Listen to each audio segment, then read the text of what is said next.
कंवारी ननद। अंजलि की उम्र लगभग 30 साल हो चुकी थी। वो एक स्कूल में टीचर की जॉब करती थी। अंजलि के घर में उसकी माँ के अलावा उसका छोटा भाई और भाभी भी रहा करते थे।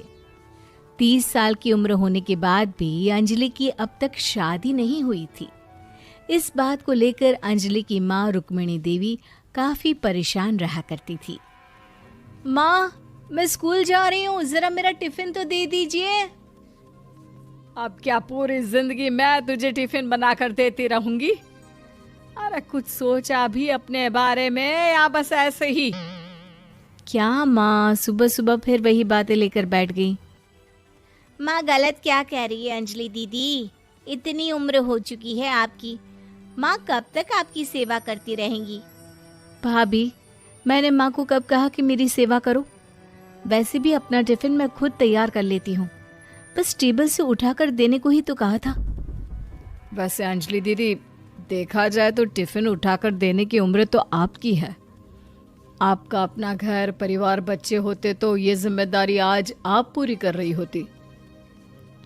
एक बात मेरी समझ में नहीं आती, अगर मेरी शादी नहीं हुई तो इसमें मेरी क्या गलती है और तुम सब लोग मेरे पीछे क्यों पड़े रहते हो?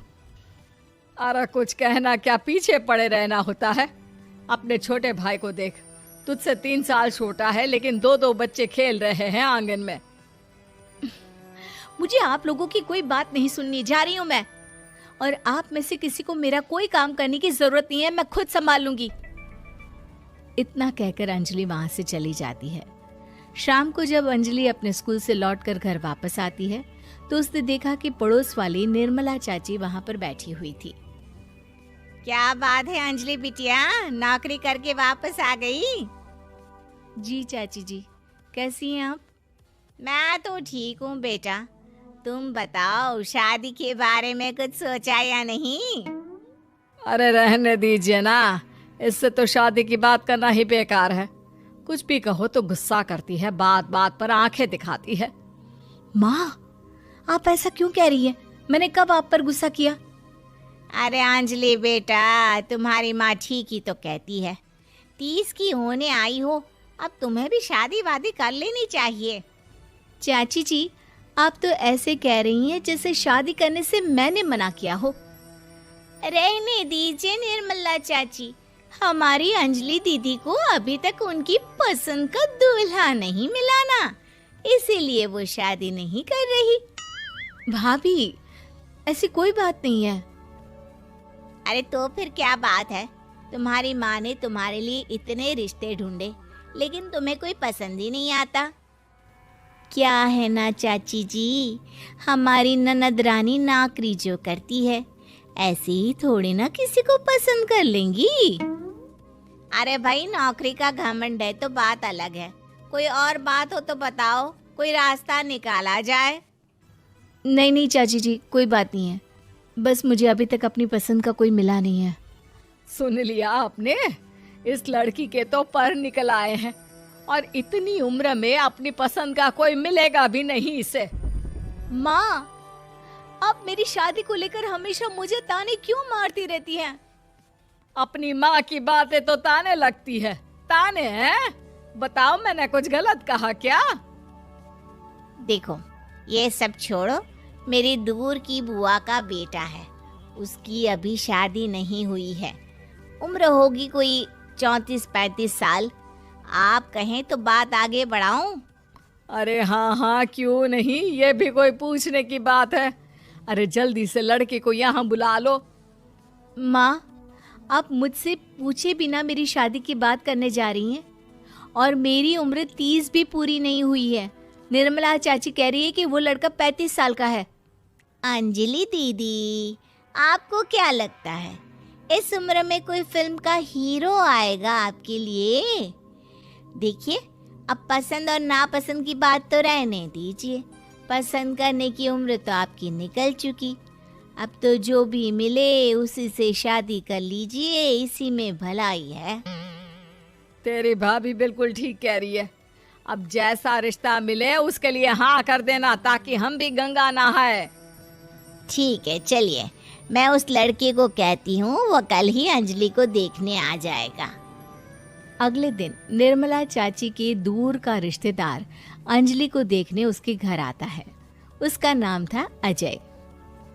अंजलि जी, तो आप नौकरी करती हैं, वो भी स्कूल में? जी हाँ, मैं स्कूल में टीचर हूँ। हमारी बेटी बहुत होशियार है। अरे पढ़ने लिखने में इतनी होशियार है, इसीलिए तो इसकी नौकरी लगी है स्कूल में। हाँ हाँ ठीक है आंटी जी, ज़रा मुझे भी तो बात करने दीजिए आपकी बेटी से। जी पूछिए ना, क्या पूछना चाहते हैं? अंजलि मैडम, ये तो बताइए कि आपने अभी तक शादी क्यों नहीं की? बस ऐसे ही, कहीं कोई रिश्ता पसंद नहीं आया इसलिए। लेकिन क्या मैं आपसे पूछ सकती हूँ कि आपने शादी क्यों नहीं की? अंजलि, क्या कर रही हो तुम? लड़कियों को इस तरह की बातें नहीं शोभा देती। रहने दीजिए आंटी जी, आपकी बेटी काफ़ी पढ़ी लिखी है, मैं उनके सवाल का जवाब दे ही देता हूँ। वो क्या है ना, मुझे भी अभी तक अपनी पसंद की कोई लड़की नहीं मिली। अच्छा, कोई बात नहीं। वैसे आपकी तनख्वाह कितनी है? कितना कमा लेती हैं महीने का? जी यही कोई 25,000 महीने। बस 25,000? इतने से क्या होता है? इतने से तो आजकल घर भी नहीं चलता। आपके कहने का क्या मतलब है? अरे मैं तो ये सोच कर आया था कि नौकरी वाली लड़की है, आराम से 40,000 कमाती होगी। माफ कीजिएगा, आपका और मेरा रिश्ता नहीं हो सकता। जी कोई बात नहीं, मुझे भी आपके साथ शादी करने में कोई इंटरेस्ट नहीं है। अंजलि, किस तरह की बात कर रही हो? घर आए रिश्ते को ठुकरा रही हो तुम। दीदी, अब इस उम्र में आपको इतनी अकड़ नहीं दिखानी चाहिए। अच्छा खासा रिश्ता हाथ से निकल गया, कहीं ऐसा ना हो कि जिंदगी भर कुंवारी ही रह जाओ आप। कुछ दिन और ऐसे ही निकल जाते हैं और अंजलि की शादी कभी नहीं होती। अंजलि के परिवार वाले बिंदास उसे ताने मारते रहते हैं, लेकिन अंजलि एक बड़ी नौकरी की तैयारी करती है और उसमें सिलेक्ट होने के बाद अंजलि को एक बहुत बड़ी नौकरी मिल जाती है। अब तो दीदी के नखरे और भी ज्यादा बढ़ जाएंगे भाई। अब तो इतनी बड़ी नौकरी जो लगी है, अब इनकी शादी होने से रही। माँ, मुझे नौकरी के लिए दूसरे शहर जाना पड़ेगा। आप जानती हैं ये बहुत बड़ी जॉब है और इसमें पैसे भी बहुत ज़्यादा मिलेंगे। अच्छा, कितने पैसे मिलेंगे बेटा? माँ, मुझे हर महीने 90,000 सैलरी मिलेगी। क्या? अरे वाह वाह, ये तो बहुत अच्छी बात है। लेकिन फायदा क्या?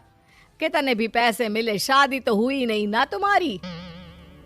अंजलि नौकरी करने के लिए दूसरे शहर में चली जाती है और जब कुछ महीनों के बाद वो वापस घर आती है तो उसे अपने पति के साथ देखकर उसके घर वाले हैरान रह जाते हैं। अरे अंजलि, तूने शादी कर ली और हमें बताया तक नहीं। और दामाद जी करते क्या है? इतनी बड़ी कार है उनकी। माँ, मैं आपको सब कुछ बताना चाहती थी, लेकिन आप सबके ताने सुनकर बहुत दुखी हो गई थी और इसलिए मैंने अपनी पसंद से शादी कर ली। मेरे पति मेरे साथ ही ऑफिस में नौकरी करते हैं और बहुत बड़े अफसर हैं। और एक बात बताऊं माँ, आज मैं बहुत